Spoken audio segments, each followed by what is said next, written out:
ખોટી ખોટી રીલો આવે છે ચાલુ થઈ ગયો પણ ચાલુ નથી થયો. તો ગાઈસ અમે એક એવી જગ્યા પર આવ્યા છે તમે જોઈ શકો છો. બહારથી લુક જો કંઈક આવો છે. પેટ્રોલ પંપ પર ભીડ જુઓ તમે. જય માતાજી મિત્રો, સ્વાગત છે તમારું નવા વ્લોગમાં. તો બપોરનો ટાઈમ થાય છે અત્યારે 4:30 વાગે છે. જો 4:30 વાગવામાં 2 જ મિનિટ બાકી છે અને વ્લોગ તો નહોતો ચાલુ કરવાનો, પણ આ ગાડી જોઈને મને વ્લોગ ચાલુ કરવાનું મન થઈ ગયું. તો આ ગાડી પરમ દિવસ રાત્રે લગભગ પલટી મારી છે અને પલટી મારવાનું કારણ એ છે કે ત્યાંથી ડિસબેલેન્સ થઈ ગાડી અને સીધી અહીં આવીને જતી રહી ગટરમાં અંદર. અને એટલું ભયાનક એક્સિડન્ટ થયું છે એટલે પલટી મારી જોઈ શકો તમે. ગાડી આખી ડેમેજ થઈ ગઈ છે. બાકી કન્ડિશન જુઓ.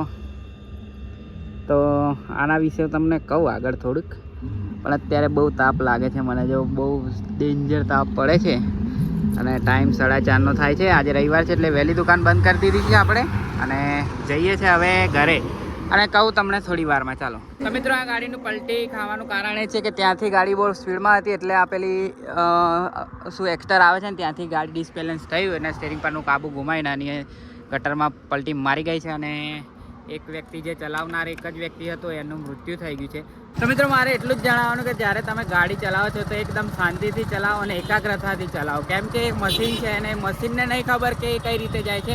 આપણે આપણા મન પર ને કાબુ હશે તો આપણે એને સારી રીતે ચલાવી શકશું ને આપણા કાબુ પ્રમાણે એ ચાલશે. તો એ મશીનને નહીં ખબર હોતી કે કઈ જગ્યાએ જાય છે, આપણને ખબર હોય છે કે આ જગ્યાએ એને લઈ જઈએ તો આપણા ઈશારા પર એ ચાલે છે. તમારે એટલું જ જણાવવાનું કે તમે જ્યારે બી ગાડી ચલાવો છો તો એકદમ શાંતિથી અને એકાગ્રતાથી ચલાવો તો આવા હેપન ના થાય. અને જ્યારે બી આવા હેપન થાય છે એટલે બહુ ખરાબ દ્રશ્ય દેખાય છે. તમે જોયું જ છે ગાડીની કન્ડિશન કેવી થઈ ગઈ છે. સ્પીડમાં ગાડી નહીં ચલાવી એટલે નહીં જ ચલાવી. કેમ કે સ્પીડ આપણે હાઈવે પર જઈએ છીએ ત્યારે બોર્ડ લાગેલા હોય છે, તમે કદાચ વાંચ્યા હોય છે, ઝડપની મજા અને મોતની સજા. તો આ એક ઉદાહરણ તમને પહેલેથી આપેલું જ છે કે જ્યારે તમે ઝડપની મજા કરો છો અને મોતની સજા પછી મળે છે તમને. તો આ રીતે ગાડી નહીં ચલાવવી, એકદમ શાંતિથી અને એકાગ્રતાથી ચલાવવી. બાકી આપણે સાચવીને ચાલશું તો આપણે બચી શકશું અને જો નહીં સાચવીએ તો નહીં બચીએ. અને જે થવાનું છે તો થવાનું છે. ઉપરવાળાએ જો લખ્યું હશે તો એ પણ થશે ને થવાની જ છે. જે આપણે ધીરે હશું કે ફાસ્ટ હશું, જો ઉપરથી લખેલું હશે ને તો થવાનું છે. જે થવાનું છે થવાનું જ છે. એટલે પણ આપણે થોડી સાવચેતી રાખવી તો આવું બધું ના થાય. બાકી ગાડીને બહુ શાંતિથી ચલાવો તમે. અને અત્યારે ચાલે છે ચૈત્રી નવરાત્રિ એટલે બહુ બધા રથ ને સંઘ ને બધું જાય છે ચાલતા ચાલતા પગપાળા શ્રદ્ધાળુઓ.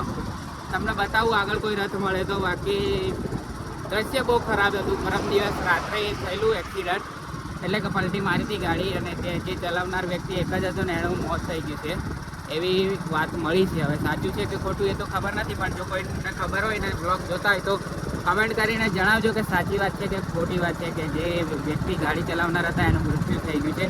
બાકી તમે મસ્ત રહો, સ્વસ્થ રહો એવી હું આશા રાખું છું. ગાડી તમે સાચવીને ચાલો, બીજું વાત નહીં.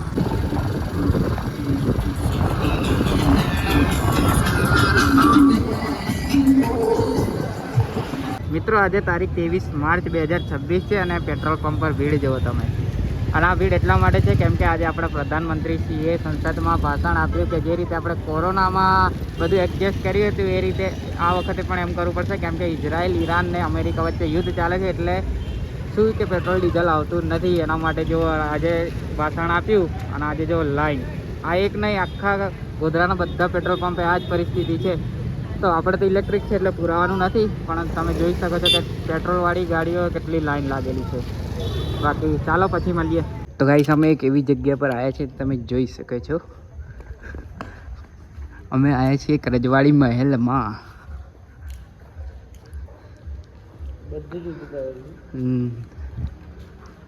લાગે ઓરિજિનલ બનાવ્યું એવું જ લાગે.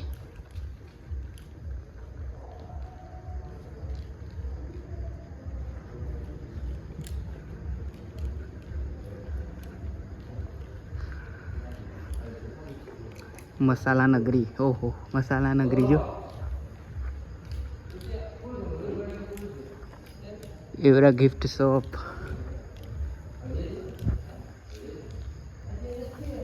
ટી, ચાય પે ચર્ચા બી છે. વાવ કેટલું મસ્ત બનાવ્યું છે.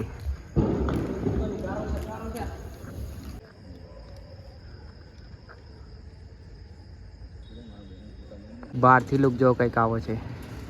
આ 1માં છે, 0.5માં તો ફાટી જાય છે, એટલે દૂર જઈને ઉપર ઉપર રોડ છે પાછો.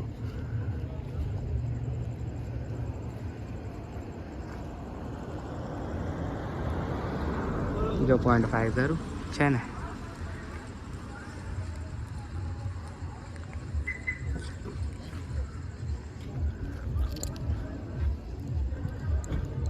તો આપણે આવી ગયા છે આ અમદાવાદ રોડ પર, પેલા મોતીબાગની બાજુમાં મેળો આવેલો છે ત્યાં, પણ તો કંઈ હજુ ચાલુ નથી થયો. ખોટી રીલો આવે છે ચાલુ થઈ ગયો, પણ ચાલુ નથી થયો. હા દેખો, પેલા કાકા પણ 4 દિવસથી આવે છે પણ હજુ ચાલુ નથી થયું. ચાલુ થયું કે નહીં એ દેખવા જ આવે છે એ પણ.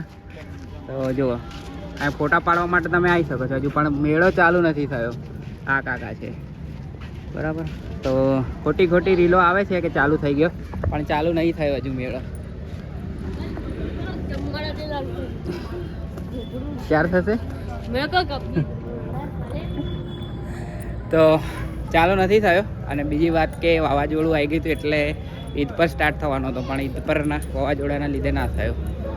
તો આ ફોટા પાડી શકો છો તમે આવી, બાકી હજુ તો વાર લાગશે ચાલુ થતા. તો બહારથી કંઈક આ રીતનું દેખાય છે ડિઝનીલેન્ડ પાર્ક, પણ હજુ તો ચાલુ જ નહીં થયો. લગભગ ગુરુવારથી થશે એવું કહે છે. તો આ કાલે બુધવાર છે અને પરમ દિવસ ગુરુવાર. જોઈએ હવે ગુરુવારે સ્ટાર્ટ થાય છે કે નહીં.